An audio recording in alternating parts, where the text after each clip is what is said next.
Hey everyone, and welcome back to the channel. Happy New Year. It's 2025. That's crazy. Uh wow. Last year was awesome. I did start up this YouTube channel, but this year I really want to just dive in. I'm caught up on all my videos for church, all my family stuff, so I should be able to post more consistently. But let's get into what this video is about, and that is things to look out for when shooting at a church. So, shooting videos or photos or making content at a church. Here's some of the lists that we do to make sure that our team succeeds every Sunday morning. Let's break it down. Our one thing that I always tell my team, like whenever they shoot, because I say overshoot. Now, do I want them to take 10,000 photos? No. But what do I need them to do is not take 10 photos. So I'm always like, hey, overshoot. If I give you the list of what I need for that Sunday morning, which I've made a video on the list, so you can always go back and look at that. But if I make a list, I need you to overshoot that list. I don't want you to take if it's 5 things on that list. I don't want just 5 photos. I want like 500 photos. Now that's a little much, but I want a ton of photos.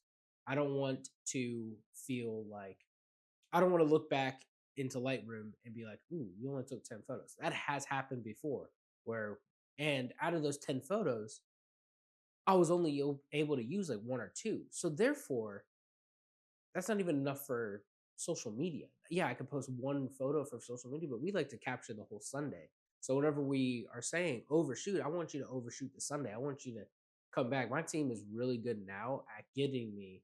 Oh, I'll look at our SD card. And I'm like, dude, you guys took between the two of you on this SD card like almost 1,000 photos, 700 photos, and I'm like, that's great. Yeah, it's a little bit more work on my end, and this might not even be the best way to do it, but I don't mind it because what how I'm thinking of it is okay, you overshot, yes, but that's okay because I can actually use all this, and they're out of your 700 photos, I might be able to use 150, you know, and out of those 150, then I can really narrow it down to your best like 15. It's a whole thing that you do, but just make sure that to tell your team and to tell yourself to overshoot. Don't just take 10 photos. Don't take 5 photos. Take 100, 200 photos. So always overshoot. You never can have enough. Don't take 10,000. Like don't go crazy. But like again, like baptism, so we do like baptisms and I tell them overshoot baptisms. So whenever it's baptism Sundays and we get our SD cards back, there is like 1,000 photos every time, and I'm happy for those 1,000 photos because I know that they captured everything. Okay, so with overshooting comes one thing and that we started doing with our team is we have them flag their own photos in Lightroom. So they'll come into the office after they're done serving, and they will go through and flag all their best photos. That has changed and kind of why I'm okay with them overshooting because some of the times I'm not even having to flag the photos. So you go into Lightroom and you just flag, okay, this one looks good, this one looks good, this one looks good. That way, they're seeing what photos are doing good, what they're doing wrong. So like, oh, ooh, I had my shutter too low, or ooh, my ISO was a little too high, so these look a little grainy. It just gives them a way to kind of like correct themselves. And sometimes I'll sit in there with them and be like, okay, so what? Hey, that's a really good photo, but what could you have done different on this photo? Plus, it just makes it really easy for me on Sunday or on Mondays, and for Megan, my wife, on Mondays to be able to just go into the Lightroom folder and click the flag photos and not have to go through 700 photos where it literally are going to go over like 200 of the best photos. So we know that they're going to be good photos, and then we'll go in and sometimes they'll edit their own the person who shoots will edit their own photos, or we'll edit, and we have presets and all that, so it's really simple. Another thing is whenever you're shooting on a Sunday, dress the part, right? So don't wear shorts and like a ripped up shirt or like just stuff that's inappropriate for church. Look presentable, smile, because you're going to be having a camera. So people are going to get a little more insecure around you than not because you have a camera. A lot of people don't like to get their photos taken. And if you're sitting there like dry face, nothing, people are gonna be like, ooh, what are you, that made me feel weird. You want people to feel good. You want people to to not be like, oh, why did they take a photo? They're like, oh, okay, hey, they took a photo, they have a smiling face. You just want to look presentable. Stick to your shot list as well. Make sure that if you're giving out a five, like, hey, I need you to go here, here, here. These are the three things that I need for the church's social media. Do that. Give them those and tell them, hey, stick to this. Like, you can veer off of it a little bit, like go get some other stuff, but make sure that you're sticking to that first. I want you to get the things that I'm putting on my shot list are the most important. Make sure that you're capturing those, and then capture some stuff maybe a little bit more creative or anything like that. So like if I'm telling you, hey, I need you to go to parking, kids, and check in, and you're go to cafe, um, lobby, and worship, cool. I'm glad that you got those photos, but like also I really needed you to do the three that I had. Like I needed those three. So now I have to figure out how to make it work. So it's just and it's all a game, not a game, but it's just all a way to make sure that everything's kind of flowing on socials, to flowing in photos, so that you're not getting bored every time because you're shooting the same thing. So we try to switch it up for the people as well. Okay, so this one's a little hard, and this is my last do and like stuff that we tell our team all the time. Like these are stuff that I tell my team because I want these are what's important for us. So, but this one's a little harder because I feel like sometimes they don't understand what I'm saying. But be invisible, is it? That's what I titled this. Be invisible. Make sure that people aren't seeing you with the camera in the sense of don't hold your camera up for 10 minutes trying to adjust everything to take the photo of someone and then they start to kind of get weird. I've seen this happen. I've had to correct my team about it. Like, hey, let's like pop the camera up. It should be up for 10-15 seconds max. I don't and then keep it down by your side. Because a lot of people who come into church, especially like in this area, might not have been churched before. They might not want their photos taken. They might be new. So our church is growing right now, which is awesome. But with that comes there's a lot of new faces that even I don't recognize. So I don't know who to take photos of, so I try to keep the camera down as much as I can so that people can feel good in that atmosphere. Because I know whenever you have a camera in your face, it can be very daunting, especially if you have a camera in your face and the person is adjusting everything, waiting for the shot with the camera up. I like to keep the camera down and then just have it pop up and then take the shot. I don't like to wait for them. I like to just watch them and I watch conversations. That's what I tell my team too. Hey, watch conversations, watch what's going on. I tell them, hey, you're gonna realize who's people who come in all the time, who smile, who hug, who greets each other, who's friends with who. So you can always have the camera ready for, oh, hey, I see that Jim Bob is coming in and he's really good friends with Jason. And I know that Jason and him are probably going to see each other in like the next 5 seconds. So I'm going to be waiting for that shot, but I'm not going to have the camera up. I'm going to just wait and then pop the camera up, take the photo, and then go on my way. It makes people feel very at ease. And also, you don't want to be a distraction.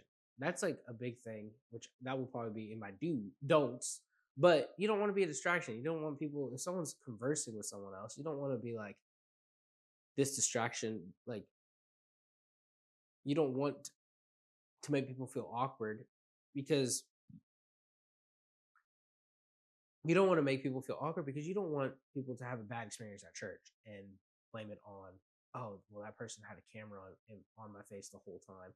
It's just going to be, so it's just way easier if you, instead of doing that, you just take the photo and go on your way and not have it popped up and just not try to be as invisible as you can. My favorite thing is whenever we post on our socials and someone walks up to me the next week and it's just like, I didn't even see anyone with a camera. How did you get that photo? Oh, that's the biggest compliment. And my team's really good at that. So if you're on a team or you're running a team or you're like, just that's a big thing. Be invisible. Don't be shown. Some churches allow it. They're like, oh, yeah, no.